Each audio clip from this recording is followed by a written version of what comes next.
சென்னை அம்பத்தூரில் சாலையின் நடுவே ஏற்பட்ட திடீர் பள்ளத்தால் வாகன ஓட்டிகள் அச்சமடைந்துள்ளனர். கூடுதல் விவரங்களோடு செய்தியாளர் மூர்த்தி நம்மோடு இணைந்திருக்கிறார். மூர்த்தி, அந்த திடீர் பள்ளத்திற்கான காரணம் என்ன?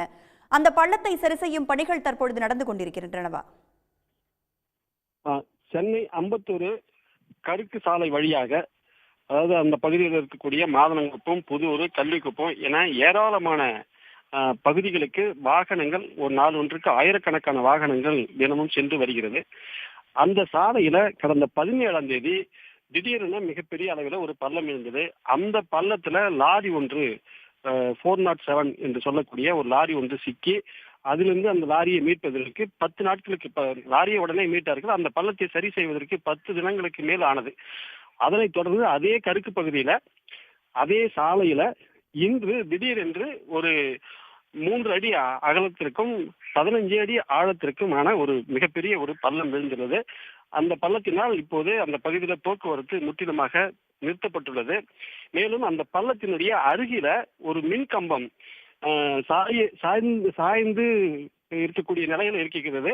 அதனால் ஏற்படும் ஆபத்து மிக பெரிதாக இருக்கும் என்று அந்த மின்வாரியத்துறையினுடைய ஊழியர்கள் வந்து அந்த பணியில இப்ப செய்துட்டு இருக்காங்க. அதனை தொடர்ந்து அந்த பகுதியில அந்த பாதாள சாக்கடை திட்டத்திற்காக தோண்டப்பட்ட அந்த பள்ளங்கள் ஏறத்தாழ ஒரு 10 ஆண்டுக்கு ஒரு முறையாவது அதை சரி செய்யணும். அதை அந்த பள்ளத்தை மூடி சரி செய்து ஒழுங்குபடுத்த வேண்டும். ஆனால் இப்போது அந்த சாலையில மட்டும் 21 வருஷத்திற்கு மேல் ஆகிறதாம் அந்த சாலை அமைத்து அந்த பாதாள சாக்கடை திட்டத்தை சரி செய்து ஒழுங்குபடுத்தும் வேலை செய்து 21 ஆண்டுகளுக்கு மேல் ஆகிறது என்று கூறுகிறார்கள். இதை தொடர்ந்து அந்த சாலையில மேனாம்பேடு அந்த சாலையில தொடர்ந்து பள்ளங்கள் விழுந்து கொண்டே இருக்கிறது. அதாவது இதற்கு முன்பு ஏறத்தாழ நம்ம செய்து நாமளே பிரேக்கிங் கொடுத்திருக்கிறோம். 4-5 முறை அந்த சாலையில பள்ளங்கள் விழுந்து அதை சரி செய்யும் பணி தொடர்ந்து நடைபெற்றுக் கொண்டு இருந்தது. இப்போது அதே மாதிரி பள்ளம் விழுந்திருக்கிறது. அந்த பள்ளத்தை சரி செய்யும் வேலையை சென்னை மாநகராட்சி அம்பத்தூர் மண்டலத்தினுடைய அதிகாரிகள் ஈடுபட்டு வருகிறார்கள்.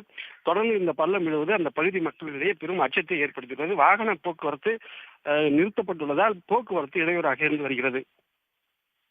விவரங்களை பகிர்ந்து கொண்டமைக்கு நன்றி மூர்த்தி. உடனுக்குடன் செய்திகளை தெரிந்து கொள்ள சன் நியூஸ் பெல் ஐகானை கிளிக் பண்ணுங்க.